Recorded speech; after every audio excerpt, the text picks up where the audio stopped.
Welcome to the Options Save Lives weekly live stream, where we spend an hour each week exploring life-improving topics through a lens of alcohol recovery and the Sinclair Method. Every week, we take on a new question, topic, or common challenge to empower people to either build a better relationship with alcohol or to eliminate it completely.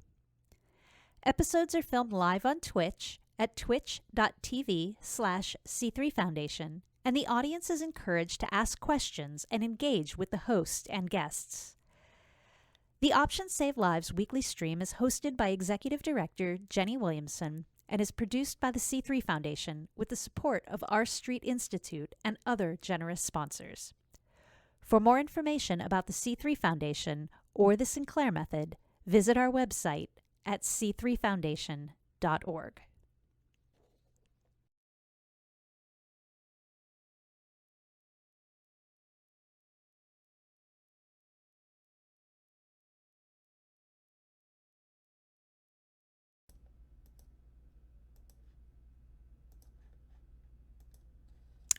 Hello, everyone. Thanks for tuning into the Options Save Lives weekly live stream. As always, I'm Jenny Williamson, Executive Director at the C3 Foundation, and your host for the next hour. How is everyone today? We've already got a lively chat out there, which is awesome. So we are broadcasting live from the C3 Foundation office here in sunny and hot Fort Myers, Florida. Where's everybody else watching from? Let us know in the chat. And for any first-timers out there, welcome to the stream. We appreciate you being here today. So, have you guys ever asked or heard someone question whether or not the Sinclair Method was working when it's only been used for a few days or weeks? Well, this week we're going to talk about the importance of having patience with the TSM process with none other than Katie Lain. We wanted to talk about this today because the Sinclair Method is not a quick fix.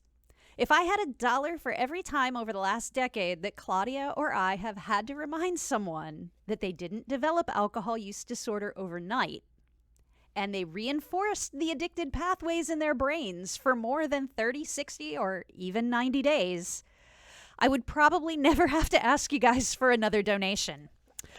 But as always, go ahead and keep putting those comments. We've got people from all over the place out there, Katie, and I love seeing it.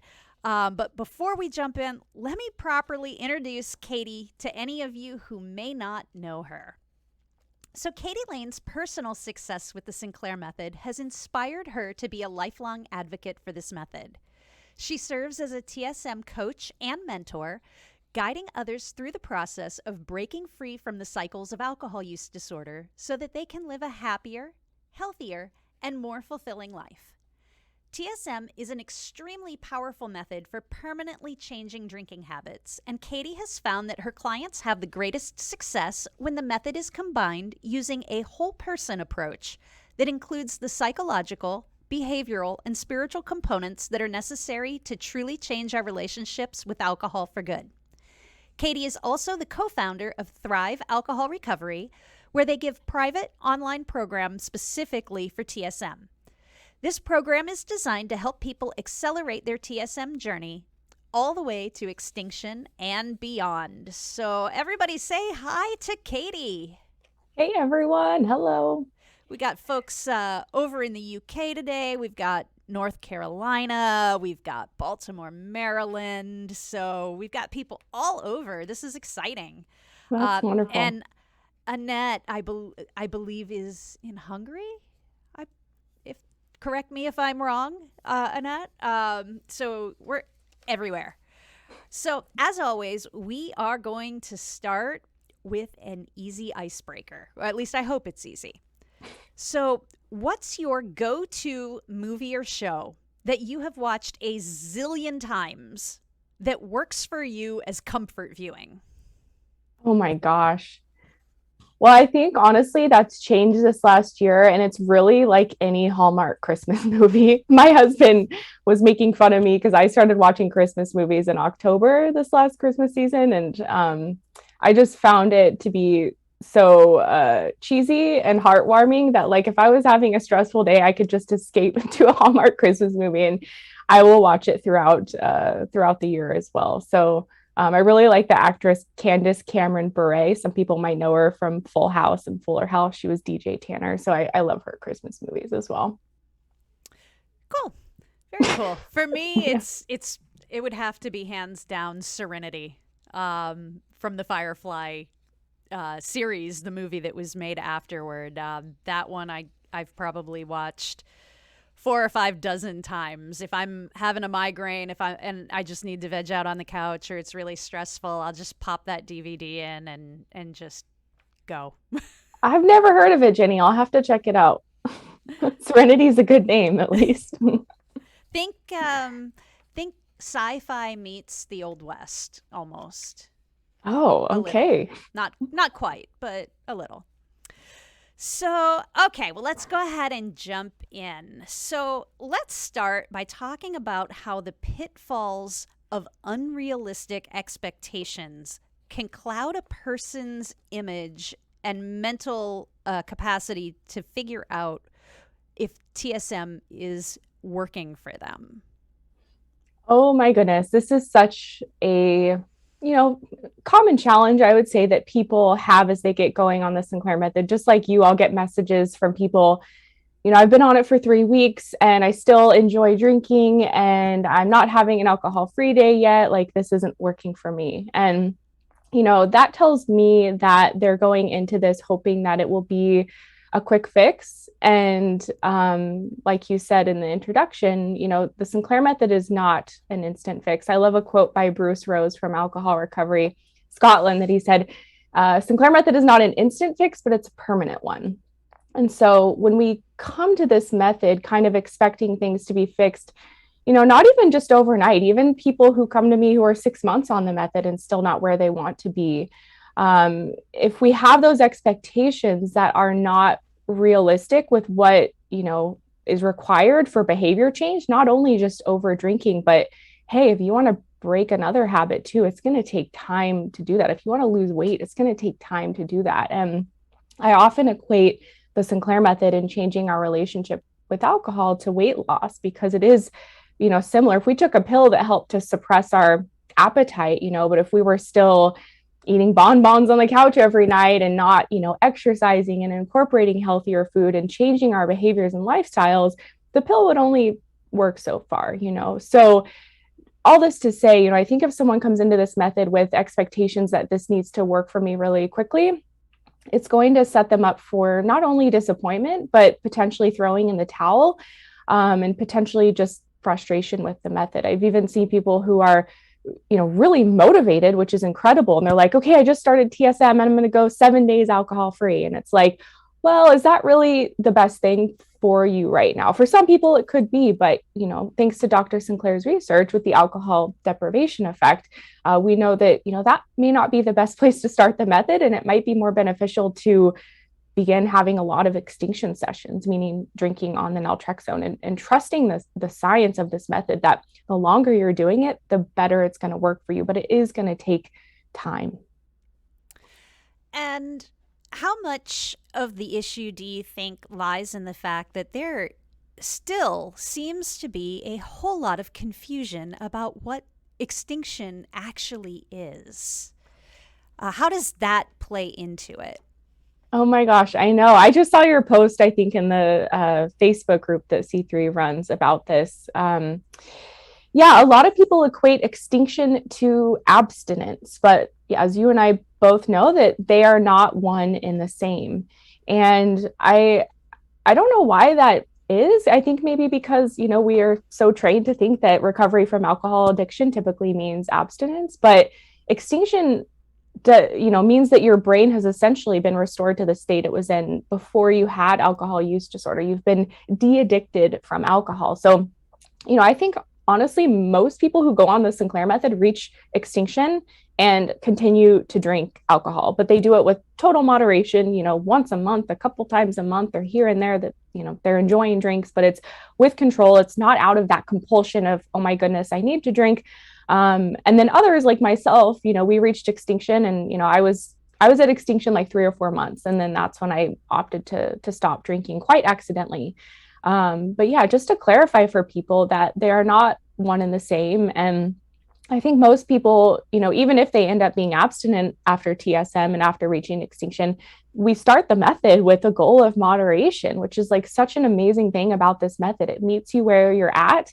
I know when I started, I had no desire to quit drinking. I was like, I am never going to quit drinking. And I've had clients tell me that too. And then, a year or two into the method, they're like, well, I might quit drinking. And you never expect to be at that place. So, for people starting out on this method, though, we don't have to approach it with, hey, I need to quit drinking, or I'm going to, that's my end goal. I often just tell people, if your end goal is to moderate, that's like a perfectly achievable and realistic goal. And then if that changes for you, post extinction, that's fine as well. But yeah, really important that they are not the same thing, because sometimes people will say, oh yeah, I'm doing TSM, but I'm not going for extinction. And it's like, well, that's going to be the end result anyway. And that's, I think, the misunderstanding of what extinction really means. Yeah, I mean, extinction is what was a theory that existed before the Sinclair method. In fact, it was theorized by Pavlov. And it was using his salivating dog, saying, okay, well, what happens if we ring the bell but don't give the food? Will the dog forever continue to drool? And over time showed that the more the bell was rung, so the more you get triggered, the more cravings you have, the more you're stressed, whatever, if you're not getting the reward, then you stop anticipating it and having that intense craving. And so the extinction theory is about a process. That's why they're called extinction sessions, because they're all pieces of a puzzle. Now, you can complete the extinction process, and that's all about the cravings. Yeah. But again, that's only about the cravings. And that's where I think a lot of people, they read the literature that says 3 to 4 months. And they're like, but we're talking 9, 12, 24 months. And it's like, no, when did your cravings stop? Mm-hmm. That's the extinction. And then you work at the habits and the triggers, yes, and the behavior modification, as in seeking comfort somewhere other than alcohol. And so I think that people see, oh, I'm still drinking after 3 months, so I guess this isn't working. Mm-hmm. So what factors should people consider when they're trying to figure out if the Sinclair method is working fast enough? Oh, man. I would say basically to approach it, with the mindset that time is really your ally on the Sinclair method. And I've said in a number of my videos that there's no race to extinction. And it has broken my heart before, like on the TSM meetup groups, I've seen people they start attending these meetups at the same time. They're both on the Sinclair method at the same time. And at 6 months, one person is seeing all these changes and success, and another person's like, oh, I'm not there yet. And they can get discouraged. And I think that's human nature, but we have to honor the fact that our individual relationships with alcohol are so unique. The reasons we drink are so unique. Our environments are so unique. If someone's starting this method and they've had a DUI and their health is like in disarray because of drinking, and they have a spouse that's super supportive, like they might have a faster time to extinction because they have all of these motivational factors driving them to really commit to this method, whereby someone else who maybe they're doing this method, but they're not really quite ready to make the change, but they're motivated enough to comply on the naltrexone, but they notice they're drinking out of habit, they're going to have a different TSM journey. And so I think the first thing is really just to not compare your journey to anybody else's, because that's, what do they say? Like, comparison is the thief of joy, or something like that. It truly is. And so to really focus on your specific TSM journey, and also, approach it with the mindset of recognizing the tiny little things that you see changing each day or each week, because oftentimes I'll meet with clients or even see in the Facebook groups or other places like, oh, I've been on the method for 3 months and nothing has changed yet. And I always, when I see those posts, I want to dig into them and be like, I have like 12 questions for you because I want to know what you mean by nothing has changed. Because what I've seen in my own experience and with others is that the changes on this method for almost everybody are really small and gradual and subtle. And so, when I meet with people one-on-one and we, dig into that a bit more, oftentimes they'll notice like, oh, I guess I am, not thinking about it until later in the day, or it's taking me longer to finish my drinks, or I am drinking less, or I even had an alcohol-free day. And so I think recognizing that, the changes on this method will be subtle and progressive, but typically they're continuous and they build and build over time. But as you spoke to earlier, the behavior and the habit change piece is a big part of it. And I think people, for the most part, are aware when they are drinking out of habit. And I've seen it in posts in the groups and stuff too, where they're like, oh, I don't want to drink, but here I am taking my pill and having my bottle of wine anyway. And, that tells me that the medication's really working. And that's like the other, we'd say the other 50% of it is like, how are you meeting the medication halfway and planning, to do different activities or planning to reduce your drinking or, just really questioning your drinking habits and all of these things that really come in when we practice mindfulness and habit change and things like that. And you led into my next question beautifully.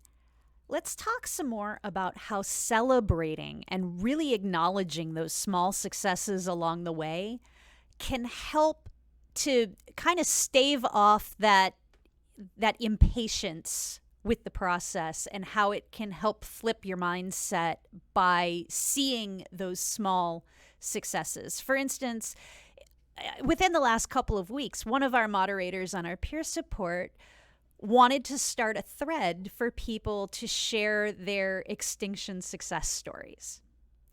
And it was crickets.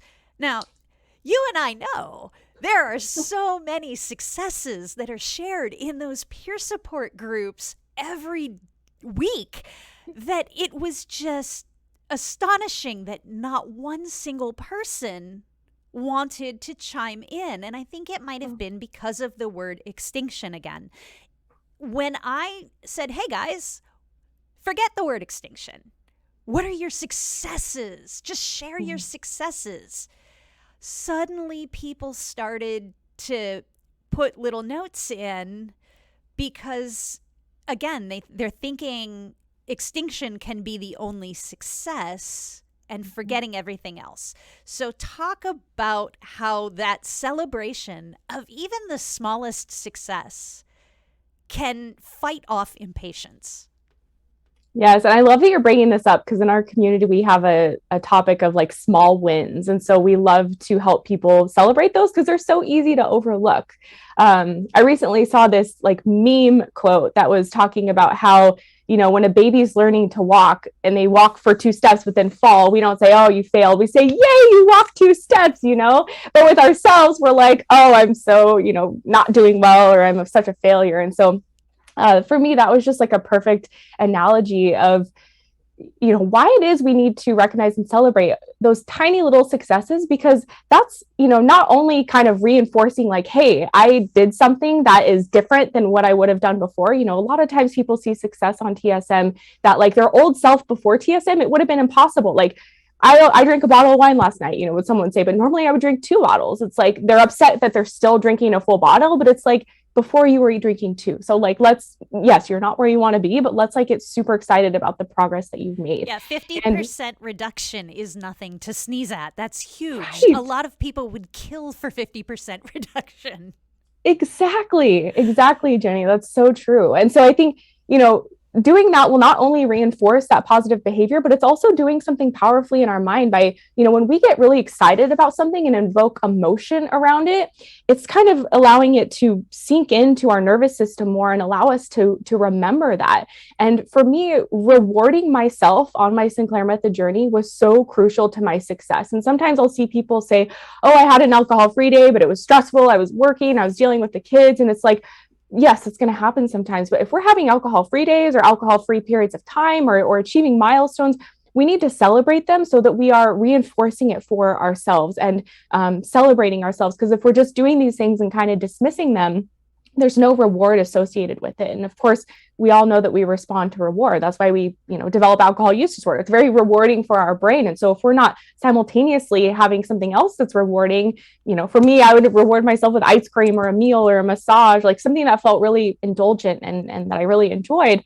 That helped me to be able to have more alcohol-free days or be able to challenge myself more with like my drink reduction or things like that. So it's rewarding ourselves is, I think, fundamental to success on TSM, because we've been going to alcohol for this reward for so long that we need to replace it with other things that are also rewarding for us. And now let's switch up the same question, but answering it for the support systems, the spouses, the moms and dads of adult children with alcohol use disorder, people who are genuinely looking to help their loved one who is on the Sinclair Method, but also fighting their own impatience while trying to help curb the impatience in their loved one. Oh, Jenny, that's such a loaded question. No, that's such a tough one because, I just met with a client the other day who he's someone who was in and out of AA, and it got to a point where he loved his wife so much and didn't want to hurt her that he was sneaking behind her back to drink. And so she thought he was abstinent all this time, but really he was drinking behind her back. And so the fact that he's doing TSM now and drinking in front of her, she's like, this is just extremely traumatizing for me because of all the history with his alcohol. And I thought he was abstinent this whole time. And so everyone who has a spouse or a loved one that's supporting them through this, there's a history there that for some people is very traumatizing, and they are just fed up with this, and of course, a lot of times those people haven't experienced alcohol use disorder. So to them, the behavior is just, hey, you're drinking or not drinking. They don't understand what's going on inside the brain when someone is really craving alcohol and why, they do crazy illogical things, because on some level, we're equating it to a survival need. And so just to first honor the fact that everyone has different histories and experiences, and, for them to be open to their spouse doing TSM, like that is incredible. And I know Claudia's talked a lot about like sneaking drinking. You've talked about it too. And like the importance of when someone's on the Sinclair Method, they need to be able to be totally open and honest in front of their spouse with their drinking, because otherwise, we've all seen people who their spouse isn't supportive and they're sneaking their TSM extinction session, behind closed doors or whatever. So the spouse does need to be on board with it, or the loved one. I know you guys support the book Beyond Addiction, How Science and Kindness Change, and how science and kindness help people change.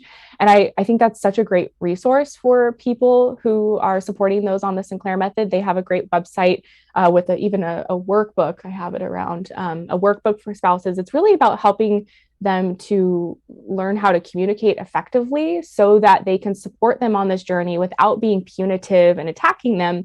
But it's also one of the biggest things that I took away from them is like your own self-care and honoring your own needs as a spouse or a loved one, because it can be exhausting to be that person that's like micromanaging your loved one. Like, did you take your pill? How much did you drink? Is it working for you? Like, you want to help, but you're kind of, sacrificing yourself in a way in order to help them on this method. So I think for people in those instances, like taking care of yourself and having boundaries for yourself is the starting place. Otherwise, you're going to be depleted and get super resentful and bitter toward your loved one.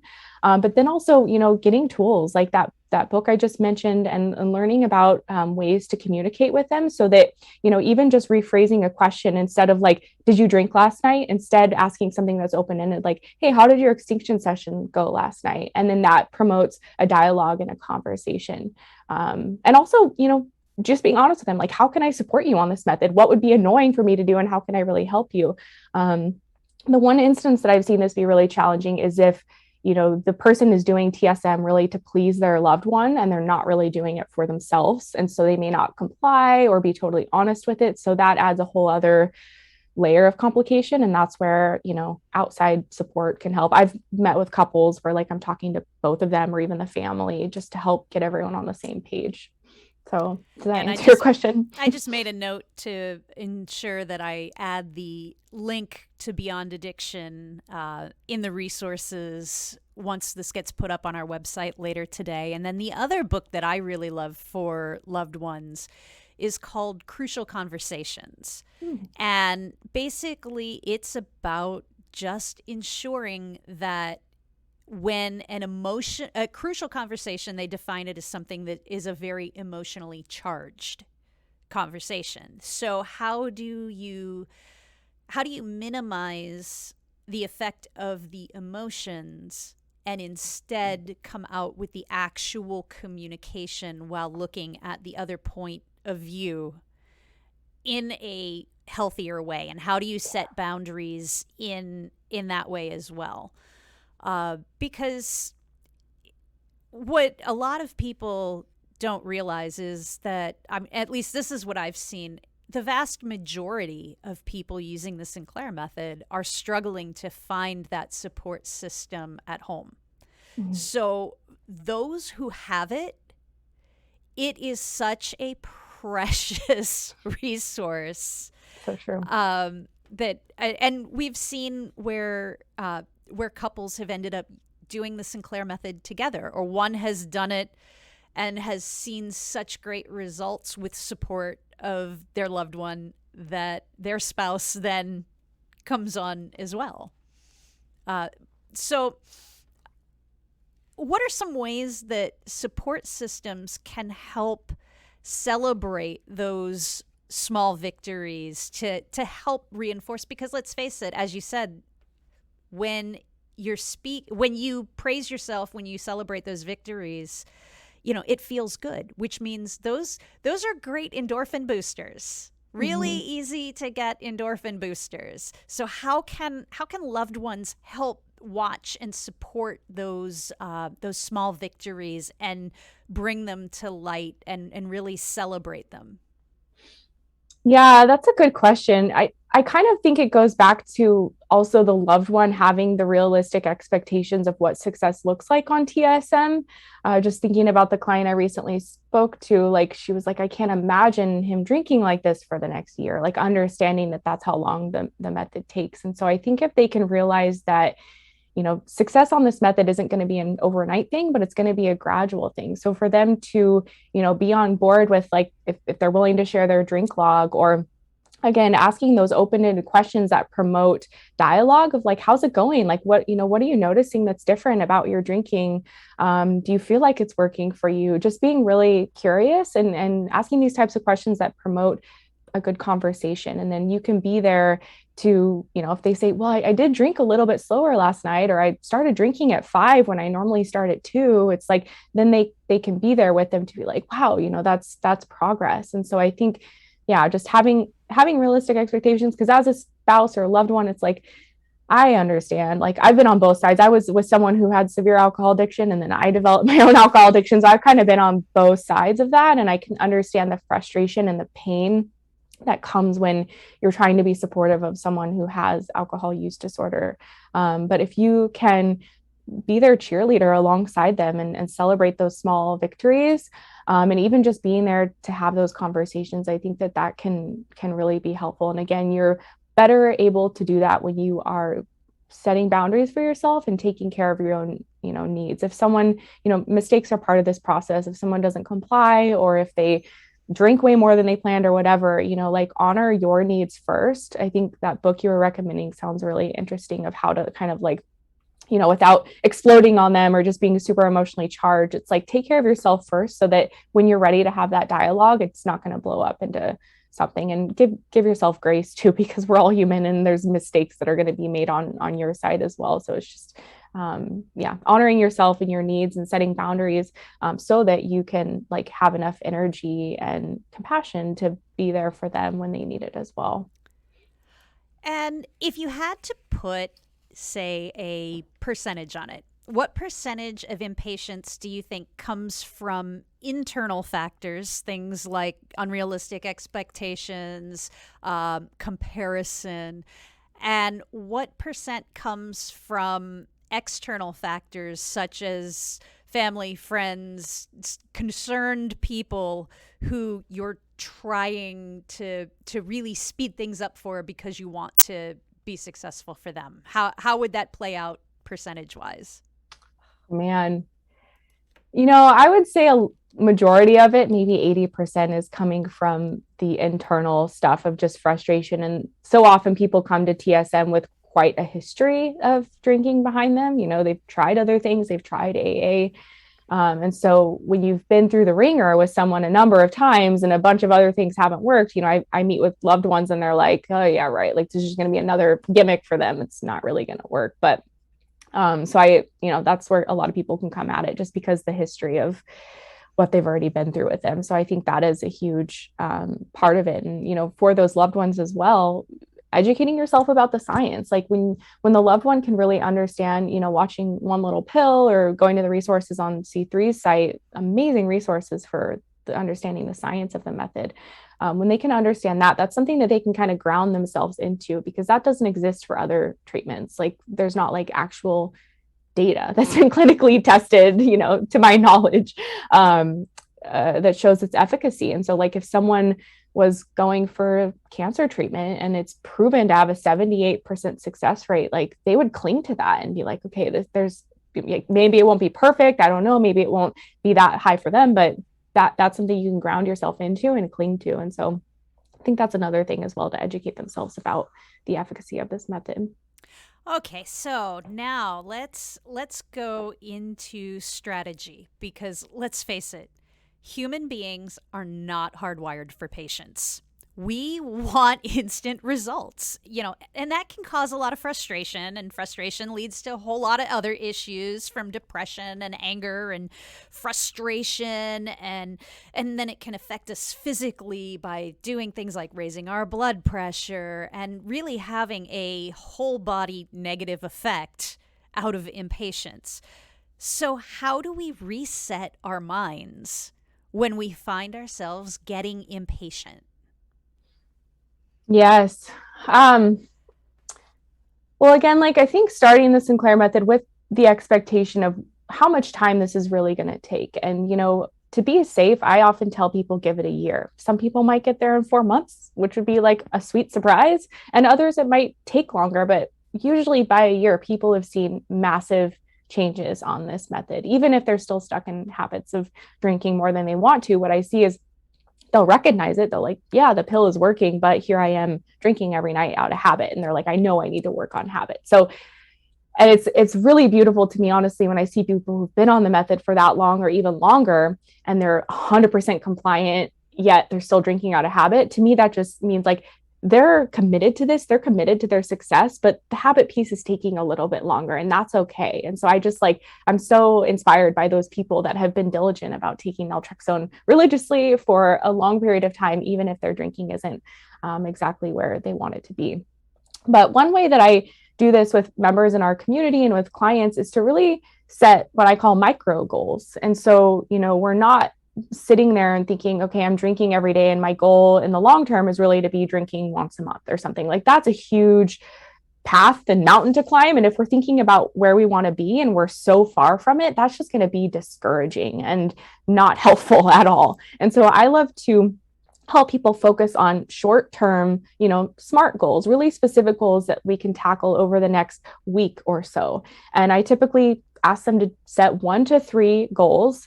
These goals can be around their drink reduction, like I'm going to have an alcohol-free day over the next 7 days, or it can be things like, your self-care practice, like I'm going to go for a walk before I start drinking, or I'm going to take myself to a massage if I'm able to, keep my drinks to this amount this week. But setting those goals on a regular basis that are really small goals. I have one person who she was setting goal to make her bed every morning, and that like helped her mental clarity. It was helping her environment, so that, that can have an influence on, our drinking in like small ways, but it's like more about creating this lifestyle that, is no longer revolved around drinking all of the time. So I think setting really small goals, 1 to 3, don't do a bunch of them, but just small things that, you can achieve. They're going to challenge you a little bit. But then once you achieve them and see yourself do them and meet the goals that you've set for yourself, it's really going to breed more motivation for the next week. I often tell people that the greatest form of motivation is progress. And so if we can see ourselves achieve these small little milestones, even if it's a silly little thing like making your bed, but if you do that consistently, that's going to be like, hey, I achieved this goal that I set for myself. What can I do next week? So, going at it again with those right mindset of like, I'm going to give this a year. It's going to take a year to work. Maybe I could get there sooner, but then also, okay, focusing week over week on those small goals that are leading up to that ultimate big goal of, where you ideally want your relationship with alcohol to be in the future. And what about in the moment? Because you and I have both seen over the years where someone will go into one of the various peer support groups, say on a Friday night or say on a Saturday morning, and say, last night, I don't know what happened. What's wrong with me? I blew it last night. I drank compliantly, but I drank way too much. Yeah. And literally 24 hours later, they'll say, I actually, after that bad night, I had an alcohol-free day, and it was my first one in a long time. And so people are in the moment getting very frustrated with themselves. And, I've heard it from multiple sources that about 80% of our internal dialogue is negative. Just as human beings, only 20% of our internal dialogue is positive and reinforcing to us. So when we're stuck in that 80% spiral because we feel like we've screwed up and something's wrong with us and this is never going to work because I'm obviously the problem, because you hear that and people internalize that and reinforce it. How do you break that cycle and say, wait a minute, this is a learning experience. What can I take from it? That's a good question. And, one thing that was helpful for me to recognize is that not only are our habits the things that we do, but we also have habit of thought. And so, automatically, if we drink too much the night before, we're probably in the habit of beating ourselves up, feeling guilty, all of those negative thoughts that come up when we do that. And to recognize, first of all, that we can change our thoughts and we can interrupt our thoughts. And so the first step to that is really recognizing, okay, I can choose to have this thought or I can choose to have another thought. And this is, of course, something that takes a lot of practice. One thing that helped me with it, I saw this, I think it was a TED Talk, someone said, imagine all of your thoughts were on a loudspeaker and everyone around you could hear them. And I was like, oh boy, like that would not be good. And so like having fun little exercises like that. And also I kind of developed this mantra of like, be your own inner coach, like, because you're going to beat yourself up, like that's not going to be helpful to anything. And so I think first recognizing that we have thought habits that play out and we can interrupt and redirect those. And the more we do that, the more we see a thought come up and say, okay, yes, I did have this over drinking session last night, but like, what can I learn from it? That's what I always encourage people to do, is like view it as a really valuable learning opportunity. I know for me, just like you said, anytime I would over drink on TSM, it would cause me to have more alcohol-free time, or I could look back and be like, where did it go wrong? Oh, I wasn't being mindful. I drank on an empty stomach. I was hanging out with friends that were drinking a lot. There's almost always something you can point to that was like the cause of where it let out of control. And so for me, that's like really valuable information that you can take with you into your next extinction session. I kept over drinking socially. I would like have control at home, but when I would go out, I kept over drinking. I'm like, what's going on here? And it would I realized it's because I wasn't being mindful. I often hung out with heavy drinkers. And so it was really easy for me to just kind of ignore the signals of naltrexone. So realizing that, I would go into social settings, having a full meal in my stomach, having waters between my drinks. And that helped me to kind of break those patterns of over drinking when I was out socializing with friends. So yeah, I think, we have the power to change our thoughts, and, taking that power and realizing that you can implement it, and it's not going to be perfect right away, or even, I practice this still and I still catch myself beating myself up on other things. But just putting it into practice, and also reframing it as a learning experience. Like, yeah, you screwed up, but you were compliant. That's worth celebrating. And I'm sure there is something you can glean from it to take with you into the next extinction session. But it's true. You say 80% of people, talk negatively to themselves. And I'm sure that's true for people with alcohol use disorder as well. And I had to literally imagine myself as somebody that I respected. So I would imagine myself as my sister or my friend or my mom. And I'd be like, how would I treat them right now? How would I talk to them right now? And for a while, that was helpful for me to get out of self-destructive thoughts that were driving my drinking, just to kind of imagine it was somebody else, because I had such, this is sad to say, I had such little self-respect that I like didn't think very highly of myself through my alcohol use disorder. So I started by just like imagining I was someone else, and that would help me, lead my thoughts and actions to how I would treat them. And then you just mentioned something that I also want to talk about, because I think it factors into patience and understanding of the process. You mentioned that you hit a point where you were perfectly fine and being able to moderate your drinking at home, but you got into social situations. Now, maybe we don't bring this up as often as we should, but in Dr. Sinclair's original patent, he actually mentioned that different drinking situations and scenarios may need their own set of extinction sessions. So for people who during the pandemic started the Sinclair Method, feel all great and really secure in their recovery while drinking at home, now we're unleashed on the world and you're in a completely different situation. So you have different inputs and triggers and scenarios, and can be an entirely different mindset. So let's talk about how knowing that that's a different scenario that may need its own time to work through, how does that affect your view on your progress and patience, knowing that having this particular struggle does not negate the success that you've had in other drinking situations and scenarios? Jenny, I'm so glad you brought that up, because I think it's a really crucial thing. Like, again, for people to have the right perspective as starting on the Sinclair Method, understanding that it's almost as if my experience was like, we need to have extinction sessions for all of these different emotional triggers and environmental triggers that drive us to drink. And so, like in my example, I was seeing a lot of progress because I was having so many extinction sessions at home, because that was usually how I would drink, like a bottle of wine every night by myself. And so after many months on the method, I was really like reducing that down, not drinking as much, having alcohol-free days, but then going out, my drinking would increase because I hadn't had enough extinction session to those environmental triggers of when, I'm being offered alcohol, or I'm in this setting where everyone's drinking really quickly and heavily around me. And so what I recognized is I needed to have a lot of extinction sessions socially, just like I did at home, in order to continue to make that progress. And I think that's true for our triggers as well. If we're someone who drinks, typically people are drinking for a relief or for a reward.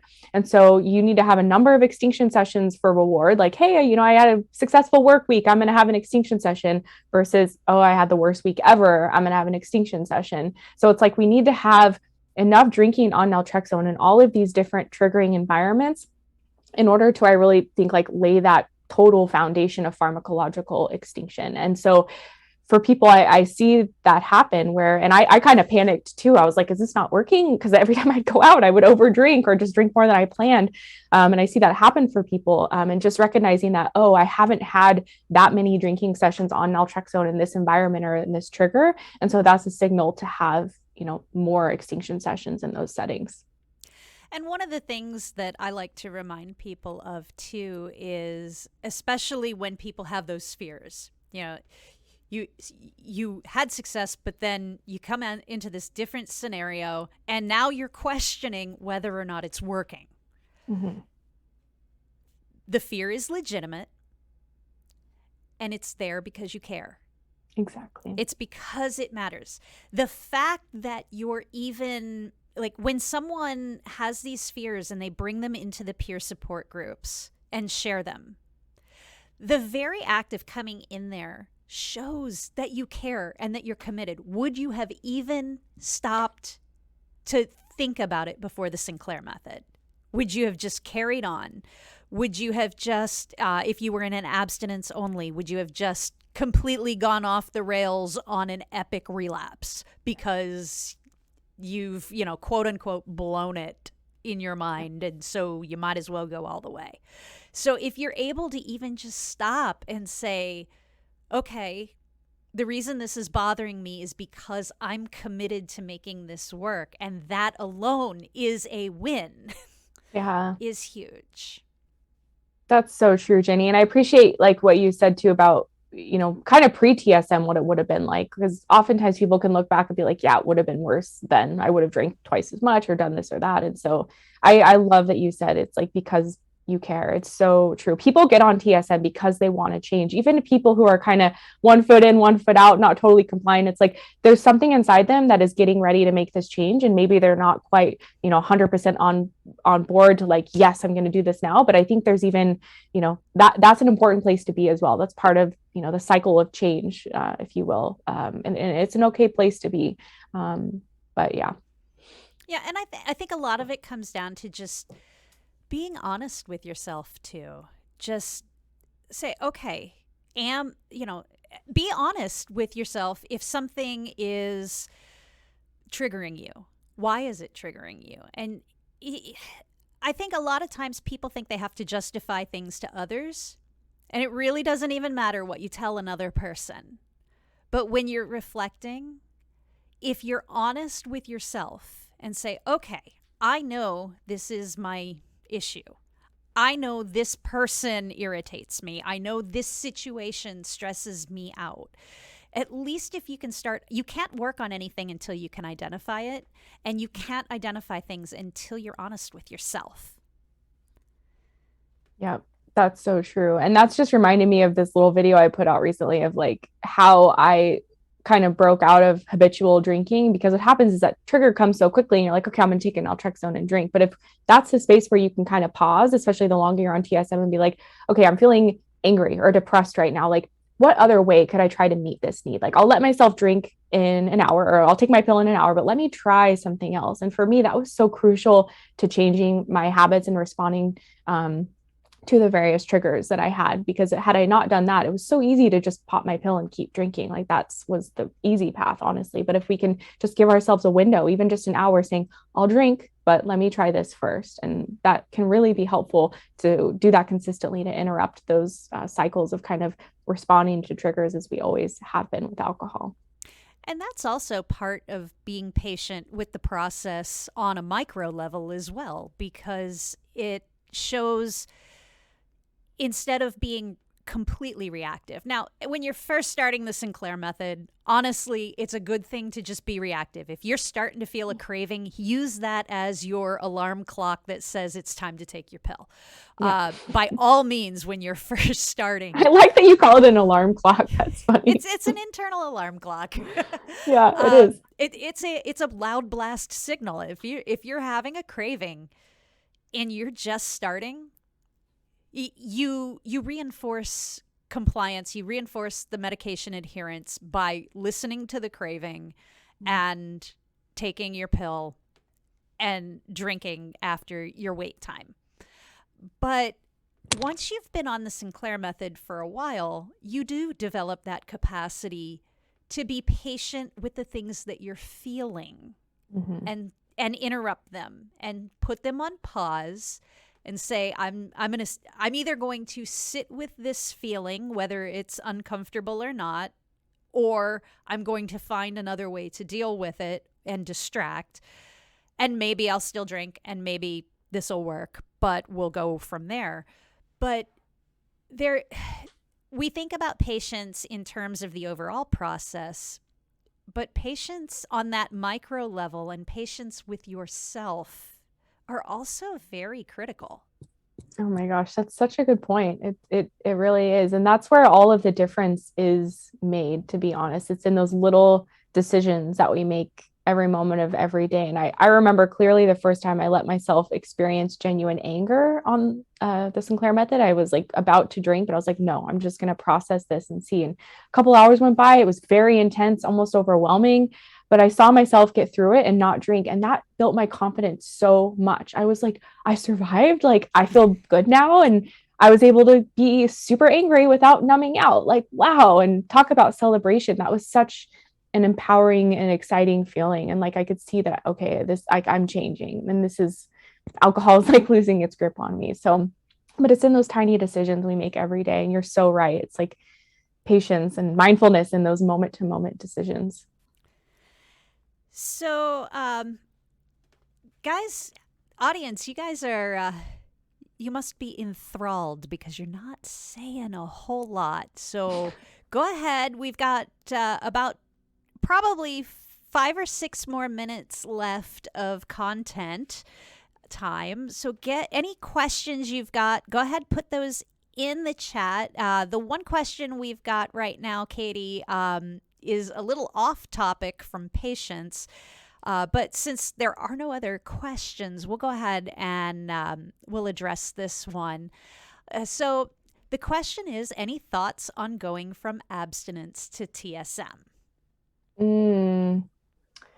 That's, that's a question that really needs personal attention. But anecdotally, it really depends where someone is at. I think like I've encountered people who've been sober for a year or more or 6 months, and they're like, I'm still craving alcohol. I feel like I'm going to drink eventually. And if I'm going to drink, I want to do TSM. So if someone's in that state where like they're really battling with the alcohol cravings and they feel like a relapse is going to happen at some point, TSM can be a really great landing place for people. I know for me, I made it 6 months sober once, but the whole time I was like, I'm going to drink eventually. It's just a matter of when. Like I knew that in the back of my mind. So if that's where someone's at, TSM can be a fantastic place to land, but if someone is abstinent and they're seeing progress and they're just, not super sure if they, want to return to drinking again, it's like, be careful with that, be super discerning and thoughtful about making that decision. But I do think like, people who have achieved periods of abstinence and been able to develop life skills and coping skills and hobbies and things, they tend to do pretty well on the Sinclair method because they've already got this toolbox of like new behaviors and a lot of time spent, not drinking. And so I see those folks like do pretty well on TSM generally because, they're not in the habit of drinking daily for years or decades or, things like that. So to be careful with making that decision, but understanding where you're at with your own mindset and craving level is, something to consider for sure. Yeah, that's pretty much what where we stand is that if sobriety is working for you and you have tools that you have employed and it is not, and you are stable and you're not at risk of relapse, you have something that has worked for you. Don't mess with it. Yeah. However, if it's not working for you, if you're at that point where I usually call what you described just imminent relapse. It's going to happen. It's just a matter of when. And you know it. You know when that's going to happen because you're fighting it off. Mm-hmm. Then absolutely start the Sinclair method. But long-term workable sobriety that you're stable in, TSM is not for you. Yeah. If it works for you, don't mess with it. Yeah. And, just like quick contrast of like, I'm 3.5 years alcohol free, and this type of abstinence, through TSM is a night and day difference compared to abstinence before TSM. So if abstinence is your ultimate goal and you want to use TSM to reach extinction and then have true freedom from alcohol, like that's certainly an option because I haven't had any thoughts of drinking, and I have the option to drink with naltrexone, but it's just like, it's true freedom. It's as if the addiction's been erased from my brain. And sometimes I'm like, did that really happen? It's pretty crazy how powerful it is once you reach extinction and if you choose to stop drinking. So there's a night and day difference.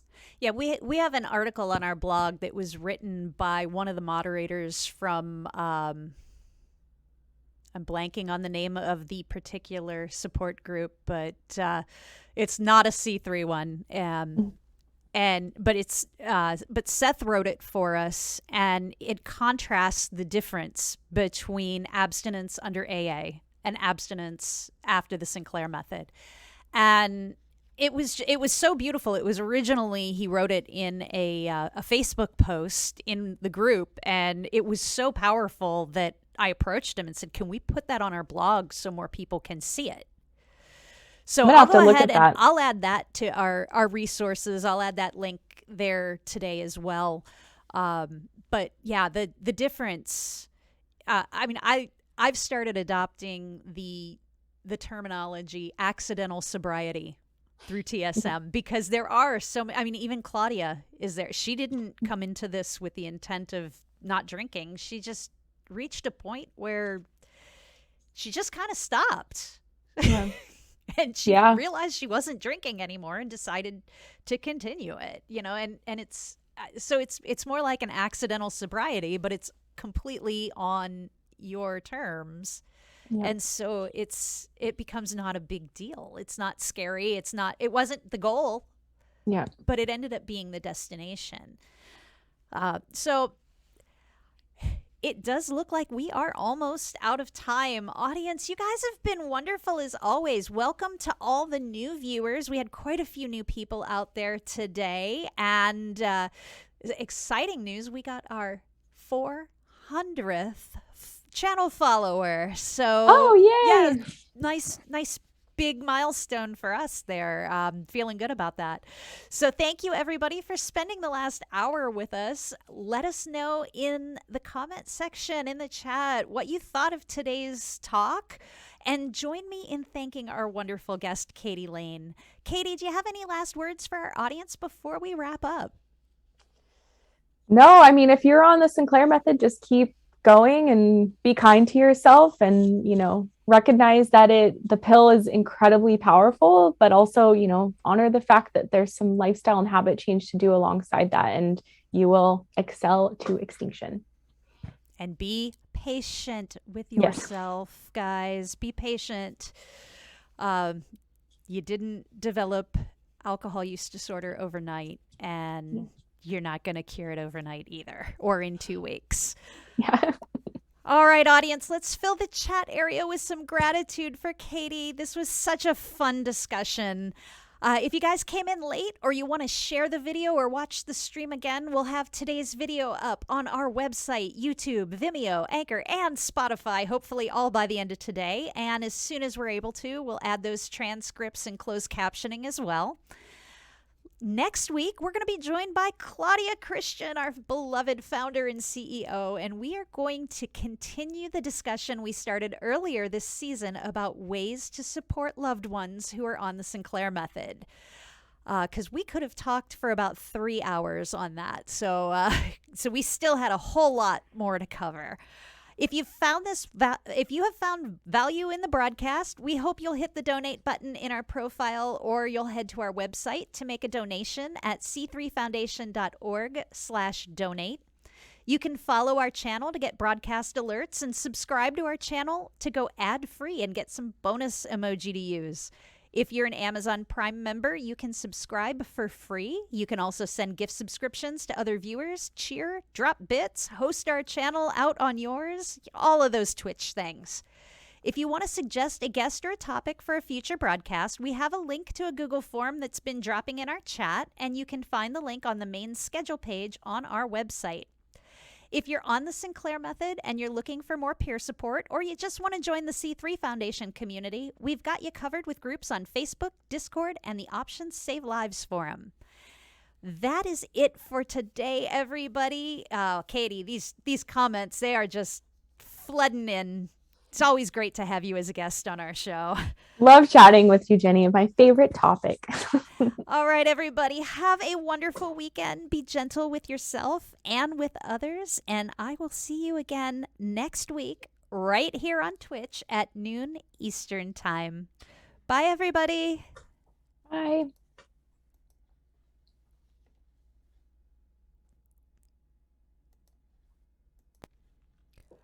You've been watching the Options Save Lives weekly live stream, hosted by Executive Director Jenny Williamson and produced by the C3 Foundation with the support of R Street Institute and other generous supporters. For more information about the C3 Foundation or the Sinclair Method, visit our website at c3foundation.org. If you have a question you want answered live on air, to make guest suggestions, or to support the show, let us know. You can reach us through our website, Twitter, Facebook, Instagram, or on Discord. Join us each week as we continue to discuss more ways to help you build a better relationship with alcohol, or to eliminate it completely. Because recovery from alcohol use disorder is not a one-size-fits-all process. Options are available, and options save lives.